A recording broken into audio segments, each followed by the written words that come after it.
رسول اللہ صلی اللہ علیہ وآلہ وسلم نے جادو سے بچنے کا سب سے طاقتور عمل بتایا، ایسا عمل جو ہر طرح کے جادو کو بے اثر کر دیتا ہے۔ بسم اللہ الرحمن الرحیم۔ آج ہم ایک ایسے موضوع پر بات کرنے جا رہے ہیں جس سے تقریباً ہر دوسرا انسان کسی نہ کسی وقت گزرا ہے۔ کسی کو لگتا ہے اس پر جادو ہو گیا ہے، کسی کو لگتا ہے اس کے رزق پر بندش ہے، کسی کو لگتا ہے اس کے رشتے ٹوٹ رہے ہیں، اور کوئی کہتا ہے میں ٹھیک تھا، اچانک سب کچھ بدل گیا۔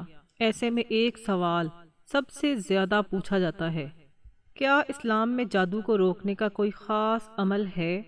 کیا رسول اللہ صلی اللہ علیہ وآلہ وسلم نے خود کوئی ایسا عمل کیا تھا؟ آج ہم اسی سوال کا جواب تلاش کریں گے۔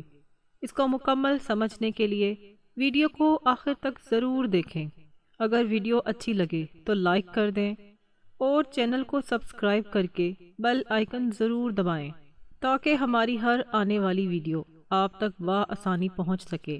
ناظرین کرام، ہمارے معاشرے میں جادو کا نام سنتے ہی لوگ فوراً ڈر جاتے ہیں۔ کوئی کہتا ہے فلاں شخص نے کروایا ہے، کوئی کہتا ہے رات کو فلاں لفظ پڑھ لو، جادو کرنے والا نظر آ جائے گا، کوئی کہتا ہے خواب میں نام آ جائے گا۔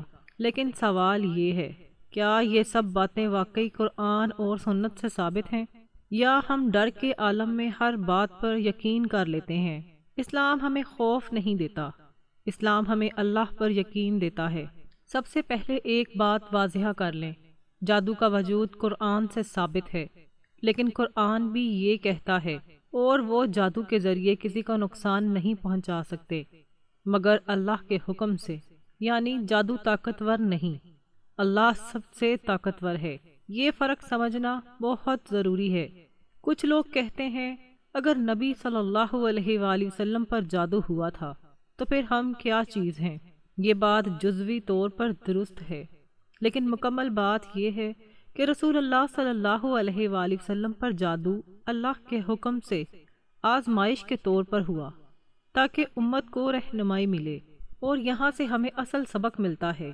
رسول اللہ صلی اللہ علیہ وآلہ وسلم کی زندگی میں ایک موقع ایسا بھی آیا جب اللہ کے حکم سے آپ صلی اللہ علیہ وآلہ وسلم پر ایک آزمائش آئی جس نے امت کو ایک عظیم سبق دیا۔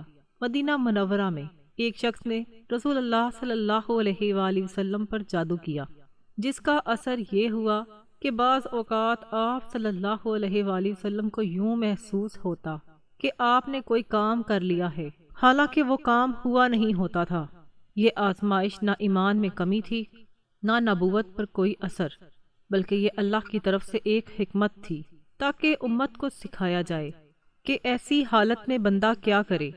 رسول اللہ صلی اللہ علیہ وآلہ وسلم نے اس معاملے میں نہ کسی سے بدلہ لیا، نہ کسی پر الزام لگایا، نہ کسی عامل کے پاس گئے، اور نہ ہی کسی خفیہ طریقے کی تلاش کی۔ ایک رات اللہ تعالیٰ نے اپنے نبی صلی اللہ علیہ وآلہ وسلم پر خاص کرم فرمایا۔ حضرت جبرائیل علیہ السلام حاضر ہوئے اور اللہ کے حکم سے بتایا کہ جادو کیا گیا ہے اور وہ کہاں رکھا گیا ہے۔ روایت کے مطابق رسول اللہ صلی اللہ علیہ وآلہ وسلم پر جادو ایک مخصوص جادوئی دھاگے یا تار کے ذریعے کیا گیا تھا۔ یہ تار کسی مخصوص جگہ، عام طور پر ایک کنواں یا گھر کی چھپی ہوئی جگہ میں چھپا دی گئی تھی۔ بعد میں اللہ کے حکم سے جب وہ جگہ بتائی گئی تو صحابہ نے وہ جگہ ڈھونڈ کر اس جادوئی دھاگے کو نکالا اور اثر مکمل طور پر ختم ہو گیا۔ اس واقعے میں رسول اللہ صلی اللہ علیہ وآلہ وسلم کا طرز عمل امت کے لیے سب سے بڑا درس ہے۔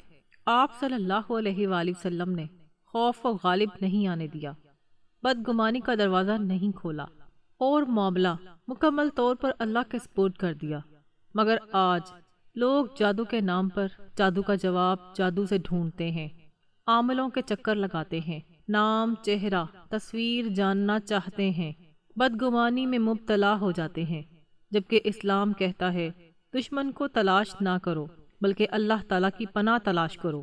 رسول اللہ صلی اللہ علیہ وآلہ وسلم نے اپنی امت کو یہ پیغام دیا کہ جادو، حسد یا شیطانی اثرات سے بچاؤ کا سب سے مضبوط طریقہ اللہ کی پناہ میں جانا اور قرآن کی تلاوت کرنا ہے۔ آپ نے خود یہ عمل کیا اور امت کو بھی یہی سکھایا۔ رات کو سوتے وقت سورۃ اخلاص، سورۃ فلق اور سورۃ ناس پڑھنا، دونوں ہاتھوں پر پھونک مارنا اور پھر ہاتھوں کو پورے جسم پر پھیرنا اور ہر حالت میں اللہ کی پناہ طلب کرنا۔ رسول اللہ صلی اللہ علیہ وآلہ وسلم نے کبھی کسی جادوگر یا پر اسرار طریقے پر انحصار نہیں کیا، بلکہ یہ عمل سادہ، محفوظ اور سب سے طاقتور تھا، اور آج بھی ہر شخص کے لیے سب سے مضبوط ہتھیار ہے۔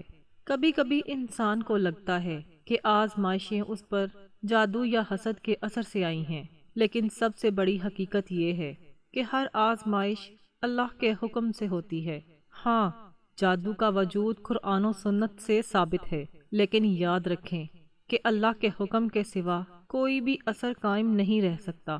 رسول اللہ صلی اللہ علیہ وآلہ وسلم نے ہمیں سکھایا کہ اس طرح کے خوف میں مبتلا ہونے کی ضرورت نہیں، بلکہ سب سے مضبوط ہتھیار اللہ تعالیٰ کی پناہ اور قرآن مجید کی تلاوت ہے۔ یاد رکھیں، کسی بھی آزمائش، حسد یا جادو کے اثر میں سب سے بڑی طاقت اللہ پر یقین اور قرآن کی تلاوت ہے۔ اللہ کی پناہ میں جانا، صبر کرنا اور خوف میں مبتلا نہ ہونا ہر مومن کا سب سے مضبوط ہتھیار ہے۔